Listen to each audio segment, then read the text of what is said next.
Did Jesus rise from the dead? Many atheists deny this and put forward various theories to disprove the resurrection. So far, in my opinion, they have all failed. But let's look at the theories and the facts together. One note, I'm not an English native speaker, I'm from Germany, so if something sounds funny, never mind. First theory. The disciples stole the body of Jesus. The biblical accounts clearly show that the tomb was guarded. In Matthew chapter 27, verses 62 to 66 it says, "Now the next day that followed, the day of the preparation, the chief priests and Pharisees came together unto Pilate, saying, Sir, we remember that the deceiver said while he was yet alive, After 3 days I will rise again. Command therefore that a sepulchre be made sure until the 3rd day, lest his disciples come by night and steal him away, and say unto the people, He is risen from the dead. So the last error shall be worse than the first. Pilate said unto them, Ye have a watch. Go your way, make it as sure as ye can. So they went and made the sepulchre sure, sealing the stone and setting a watch. Most historians say that the tomb was guarded by the custodia, a Roman guard unit. The tomb was also sealed, which was only possible in the presence of the Roman guard, who had checked the tomb and its contents beforehand. We know from historical sources that the Roman guard unit consisted of 16 soldiers. The disciples would have had to take them on. In addition, traces of a battle would have been found around the tomb. Soldiers would have been killed and injured, as would disciples. But it gets even worse for proponents of this thesis. The Gospels describe Jesus' disciples taking flight in the Garden of Gethsemane when Jesus was arrested there. I'll insert the biblical passages for you here. These same disciples must have suddenly been filled with incredible ambition and courage after the death and burial of their Lord, in order to confront the Roman guards at the tomb. And all just to pull off a scam with a stolen corpse. That is very implausible. Next theory. The guards were asleep and the disciples stole the body. If a guard is asleep on the job, he is doing everything wrong that can possibly be done wrong. This may happen in isolated cases, but not with 16 guards at the same time. In addition, both Jewish and Roman guards were sentenced to death if they were caught sleeping on guard duty. It was also expected that the disciples would try to remove the body. That is why the guards were standing in front of the tomb. They must therefore have taken their mission seriously. If the guards had been asleep, they would surely have woken up from the noise when the disciples tried to move the 1.5-ton stone in front of Jesus' rock tomb, and there would have been a fight. And the best thing, if the guards were asleep during their waking hours, how could they have known that it was the disciples who had stolen Jesus' body? How could they have observed this while they were asleep? Next theory. Jesus was only unconscious and fled from the tomb. We know from the biblical accounts and from historical research how a crucifixion took place.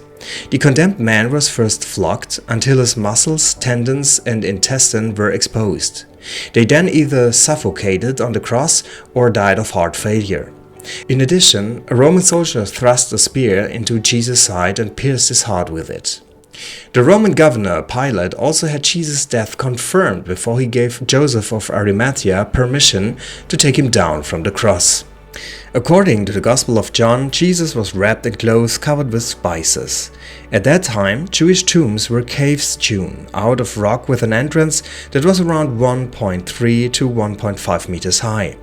This entrance was sealed by a stone weighing around 1.5 to 2 tons. And yet the unconscious theory goes like this. Jesus was flogged, hung on the cross, and received a spear thrust into his heart. Nevertheless, he came to in the tomb, freed himself from the sheets covered with spices, rolled aside a 1.5-ton stone, fought his way through the Roman guards with his bare hands, and appeared to his disciples in several places within a day. That theory is just ridiculous. Next theory. The disciples were standing in front of the wrong tomb.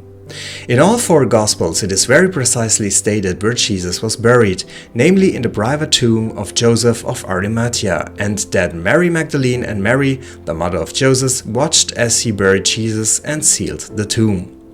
According to John chapter 19 verse 41, Jesus' tomb was located near the place of execution Golgotha. It was about a 15-minute walk from the center of Jerusalem. Anyone could have simply walked to the tomb and checked whether it was actually empty. Joseph of Arimathea certainly checked his own tomb when he heard about the resurrection of Jesus. He would have quickly cleared up the error if the disciples had been standing in front of the wrong tomb. So would the Jewish leaders, the Romans, and the guards who had been posted in front of the tomb. It would have been enough to show Jesus' body in public to nip any talk of a resurrection in the bud. But this did not happen. Next theory. The resurrection is an invented tale of the disciples. The resurrection account is not a legend that only emerged centuries after the events. Paul wrote about the resurrection as early as 56 AD in 1 Corinthians chapter 15 verse 6, and that the resurrected Jesus appeared to more than 500 people, many of whom were still alive. In addition, the first Christian community in Jerusalem grew by several thousand people within a short time after the resurrection. See Acts chapter 2 verse 41. The sudden conversion of thousands of Jews to Christianity in the very city where Jesus was executed can only be explained by an extraordinary event that convinced many citizens. Moreover, if the story of the resurrection had been invented, the disciples would have written it down very differently. Jesus first appeared to the woman at the tomb. This was almost embarrassing at the time, as women were considered unreliable witnesses and uneducated. The disciples would never have invented the story this way. Instead, they would have claimed that Jesus appeared to them first. The teaching of Jesus' resurrection was also spread before the ears of the Pharisees, who were hostile to Jesus. They would have immediately convicted the disciples of lying if it had all been a fictitious story. Nevertheless, the apostles preached in Jerusalem and other places in the Jewish synagogues that Jesus had risen from the dead. Next theory. People back then were gullible.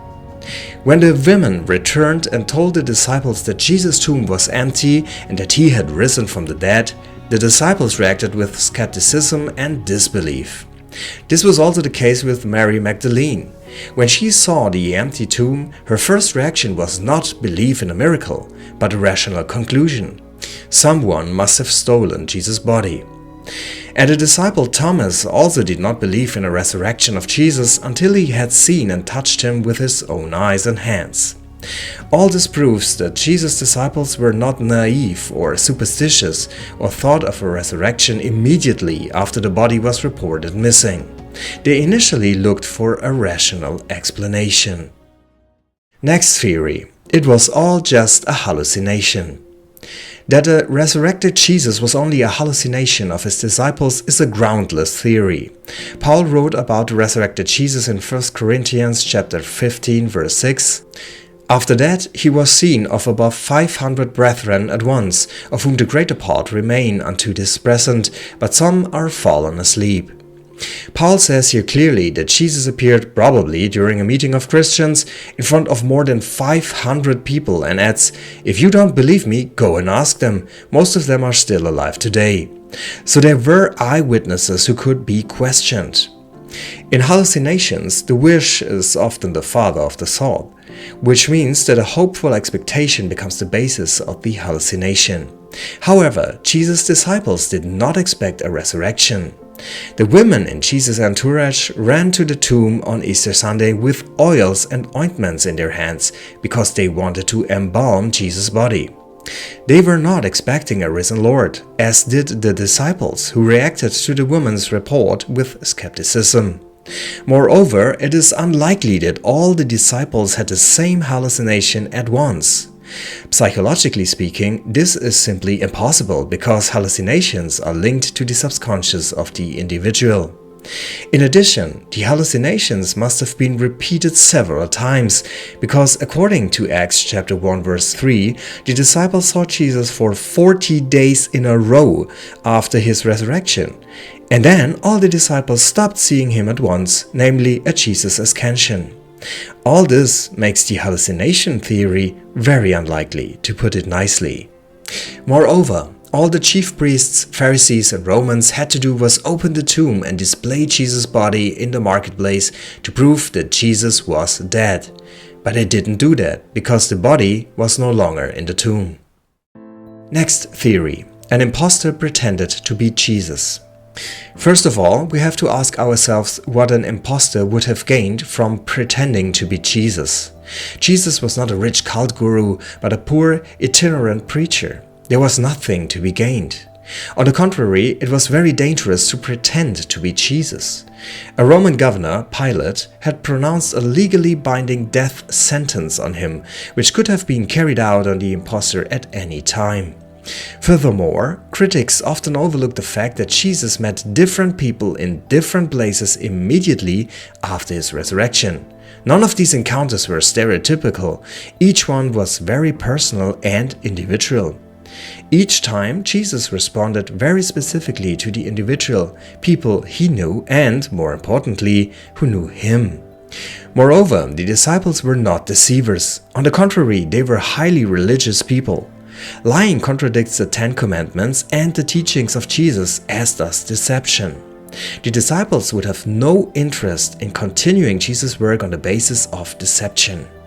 They would not only have deceived the people, but also offended the God of Israel. And they would certainly not have followed the deceiver who had such a plan. Was the deceiver then perhaps so convincing that even the disciples fell for him? This is very unlikely, as the disciples could have quickly caught him with trick questions, for example about shared experiences, places or events that only the real Jesus could have known. James, Jesus' half-brother who grew up with him and initially rejected Jesus as the Messiah, later joined the Christian community and died as a martyr. He was therefore convinced of Jesus' resurrection. He could have unmasked a fake Jesus just as quickly as the disciples. And something else is striking. None of the disciples ever denied the resurrected Jesus or recanted their belief in the resurrection. Not even in the face of imprisonment, torture, and the death penalty. We come to the conclusion. 2000 years ago, something happened in Jerusalem that changed world history forever. Both the disciples and their opponents from the Jewish community agree in their reports that Jesus' tomb was suddenly empty. Not a trace of evidence to the contrary was found in the literary sources or archaeological evidence. On the contrary, the facts speak in favor of Jesus' resurrection. Many reject belief in the resurrection not because they cannot believe, but because they don't want to believe. But Jesus Christ is who he said he was, the Messiah, the Son of God. He did not remain in the grave but rose from the dead, and all who believe in him will rise like him. If you want to research the resurrection of Jesus yourself, I can recommend Josh McDowell's book, The Resurrection Factor. It's a compact 180-page work written by an atheist who wanted to disprove the resurrection of Jesus and became a Christian during his factual research. Well, that's it for today. Thank you for watching and see you next time.